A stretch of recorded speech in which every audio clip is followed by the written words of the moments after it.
Imaginez passer 3 ans de votre vie à bosser sur une recherche qui peut changer la médecine, pour que votre propre professeur vous mette un 0,5 sur 20 avant de publier votre travail sous son nom et d'empocher 100 000 € d'avance. C'est l'humiliation que j'ai vécue en entrant dans une librairie de la Sorbonne un mardi après-midi. Mon nom est Sarah, et j'étais l'étudiante la plus bosseuse du département de bioinformatique. Mon directeur de thèse, Monsieur Lambert, était le genre de mec qui se prend pour une rockstar de la science. Il passait son temps à me dire que mes théories étaient des délires de gamine, et que je n'arriverais jamais à rien. Mais en cachette, ce lâche copiait chaque ligne de mon code et chaque conclusion de mes expériences. Il pensait que j'étais une petite proie facile, sans réseau et sans voix.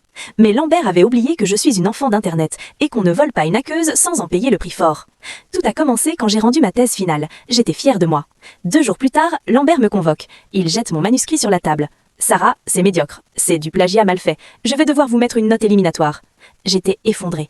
J'ai pleuré pendant des nuits entières, pensant que j'avais vraiment fait une erreur.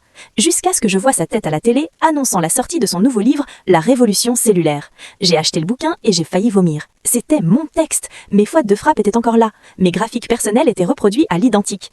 Lambert pensait qu'il était intouchable. Il pensait que son statut de professeur le protégeait. Mais j'avais prévu le coup. Voyez-vous, j'ai inséré dans mon code de recherche des balises fantômes. Ce sont des erreurs de calcul volontaires qui ne changent pas le résultat final, mais qui forment mon nom en code binaire si on lit les lignes de code d'une certaine manière. J'ai laissé Lambert faire la tournée des plateaux télé. J'ai attendu qu'il soit au sommet de sa gloire. Puis, j'ai demandé une audience exceptionnelle devant le conseil de l'université et le recteur. Lambert est arrivé avec son sourire arrogant, pensant que je venais mendier une meilleure note. Il a même osé me dire « Sarah, restez digne, la science n'est pas faite pour les faibles ». J'ai juste ouvert mon ordinateur et j'ai projeté le code source du livre sur l'écran géant de la salle. « Monsieur Lambert, pouvez-vous expliquer au conseil pourquoi, à la page 142, votre algorithme contient une suite de chiffres qui, convertis en texte, écrit « Propriété de Sarah X, volée par un lâche ».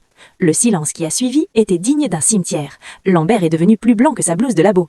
Il a essayé de bégayer que c'était une attaque informatique, que j'avais piraté son livre. Mais j'ai sorti mon coup de grâce, l'historique complet de nos échanges de mails avec les empreintes numériques qui prouvaient que j'avais envoyé ces fichiers 6 mois avant qu'il ne contacte son éditeur.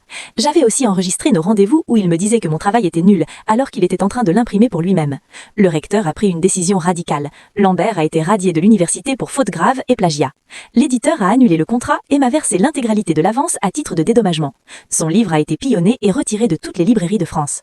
Aujourd'hui, c'est moi qui dirige le laboratoire de recherche. Lambert, il essaie de vendre des formations de coaching en ligne pour réussir sa vie, mais dès que quelqu'un tape son nom sur Google, il tombe sur le scandale du plagiat.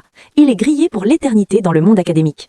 On dit que le savoir est une arme, mais dans mon cas, c'était une bombe à retardement que Lambert a lui-même activée en pensant me voler. Ne sous-estimez jamais une étudiante silencieuse au fond de la classe, elle est peut-être en train d'écrire votre fin de carrière. Échec et maths.